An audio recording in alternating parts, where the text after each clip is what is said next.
บายดีทุกคนที่สนใจอยากเปิดบัญชีลงทะเบียนธนาคาร LDB หรือว่าธนาคารพัฒนาลาวเพื่อสิโอนเงินจากไทยไปลาวมาภูมิสิมาจับมือสอนแบบละเอียดเลยเด้อทุกคนผู้ใดที่ยังบ่เป็นให้เบิ่งคลิปนี้เลยใครที่ยังบ่เป็นไปเบิ่งกันเลยนี่ขั้นตอนแรกก็คือให้ทุกคนดาวน์โหลดแอป LDB Trust ก่อนเนาะทุกคนก็คือแอปนี้มาภูมิก็ให้ทุกคนดาวน์โหลดบ่ว่าสิเป็น Android หรือว่า iOS ได้หมดเนาะทุกคนหลังจากที่ดาวน์โหลดแล้วเฮาก็กดเข้าไปเลยหลังจากที่เข้ามาหน้านี้แล้วเนาะทุกคนก็ให้ทุกคนกดลงทะเบียนภายยังบ่ทันได้มีบัญชีให้กดเข้านี้เลยตึ๊บกดนี้เด้อหลังจากเข้ามาหน้านี้แล้วให้ทุกคนเลื่อนกดคำว่ายอมรับเด้อกดนี้กดเลยจากนั้นถ้าผู้ใดอยู่ฝั่งลาวหรือว่าอยู่ฝั่งไทยให้กดใส่เบอร์นี้นี่เห็นบ่อันนี้คืออยู่ฝั่งไทยผู้ใดอยู่ไทยนี่ให้ใส่เบอร์ไทยเด้อนี่มันจะขึ้นเบอร์ไทยสำหรับเข้ามาหน้านี้แล้วให้ทุกคนใส่เบอร์ไทยเนาะทุกคนสำหรับใครที่อยู่ฝั่งไทยอยู่ฝั่งลาวใส่เบอร์ลาวแต่พอผมอยากแนะนำทุกคนบ่ให้ใส่ศูนย์ทางหน้าใส่แบบเก่าขึ้นไปเลยเด้อคันเก่าไพ่6กับแม่น6ขึ้นไปเลยบ่ให้ใส่ศูนย์ทางหน้าเพราะว่ามันสิเข้าบ่ได้เนาะทุกคนคือบ่ให้ใส่จากนั้นมันสิเด้งมาหน้านี้เนาะทุกคนบ่ผมแนะนำให้เลือกเป็นลงทะเบียนผ่าน Full KYC นี่เด้อทุกคนตัวลุมนี่เด้อบ่ผมแนะนำให้ทุกคนเอาตัวลุมให้กดตัวลุมเนาะ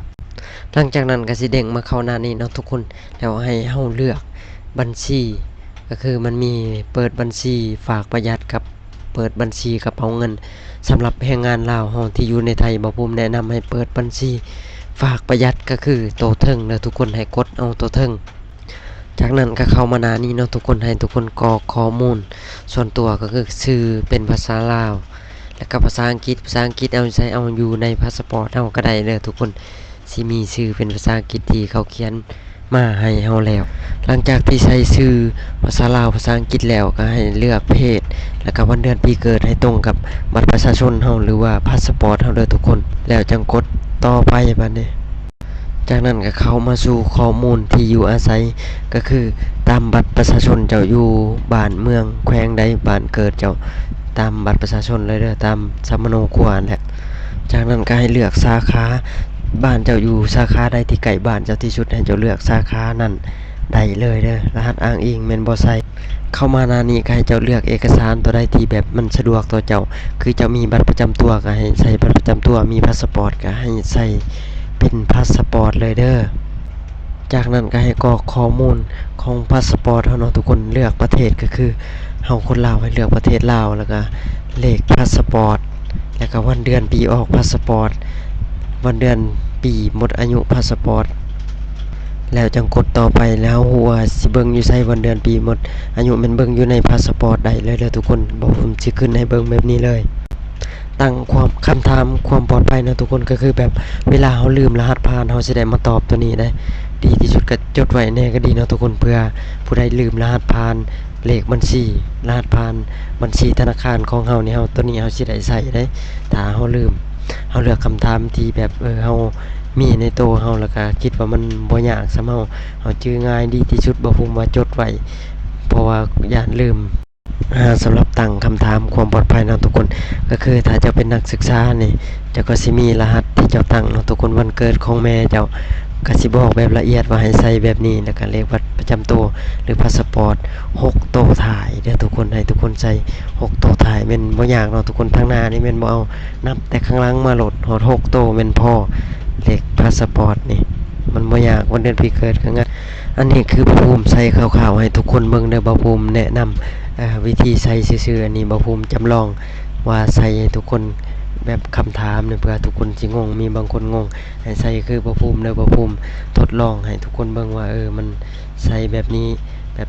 ทะเบียนรถเนาะทุกคนคันทะเบียนก็ใส่ไปรถทะเบียนรถก็แต่แบบให้เจ้าชื่อดีที่สุดบ่ภูมิว่าให้ทุกคนจดไว้นั่นแหละมันจังเวลาลืมรหัสผ่านมันจังสะดวกสบายกับเฮาเองเนาะทุกคน หลังจากนั้นก็สิเข้ามาสู่รหัสผ่านเนาะทุกคนรหัสผ่านนี่บ่ภูมิแนะนำให้ทุกคนใส่และควรจื้อไว้อย่างดีหรือว่าจดไว้เลยรหัสผ่านเพราะว่าเฮาสิได้ใช้เวลาเข้าสู่ระบบเด้รหัสผ่านนี่เวลาเฮาผ่านเปิดบัญชีผ่านแล้วเวลาเฮาสิเข้าสู่ระบบบัญชีเฮาสิได้ใช้เนาะทุกคนถ้าเฮาใส่สแกนหน้าก็แม่นแล้วแม่นเฮาบ่ได้กดเนาะดีที่สุดควรจดไว้บ่ใดบ่หนึ่งในหลังโทรศัพท์ก็ได้หลังจากที่เฮายืนยันรหัสเรียบร้อยเนาะทุกคนมันก็สิส่งรหัส OTP มาทางเบอร์เฮาเลยเด้อทุกคน6ตัว OTP แล้วเฮาจากนั้นเฮาก็กดส่งแล้วก็มันสิมีแบบขึ้นเขียนคำว่าสำเร็จแล้วหลังจากที่ขึ้นว่าสำเร็จแล้วทุกคนก็ให้รอท่าทางเจ้าหน้าที่ธนาคารเพิ่นอนุมัติเพื่อกวดสอบเอกสารว่าถูกต้องตามเงื่อนไขของธนาคารเพิ่นบ่เนาะทุกคนรอท่าใน1วัน2วันก็ฮู้ผลแล้วเด้อทุกคนเอาเป็นจะได้แน่เนาะทุกคนสำหรับ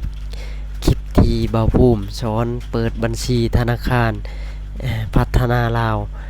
ผ่านแอป LDB Trust เนาะทุกคนสำหรับแรงงานลาวเฮาที่อยู่ในไทยหรือว่า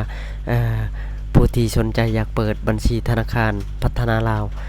เนาะทุกคนสำหรับใครที่ยังบ่เข้าใจก็คอมเมนต์ได้บ่ภูมิว่าบ่ภูมิสอนละเอียดสุดเลยเด้อตัวนี้เด้อสำหรับใครที่ยังบ่เป็นนี่ให้เบิ่งคลิปนี้แล้วก็คอยเฮ็ดตามเด้อทุกคนเด้อ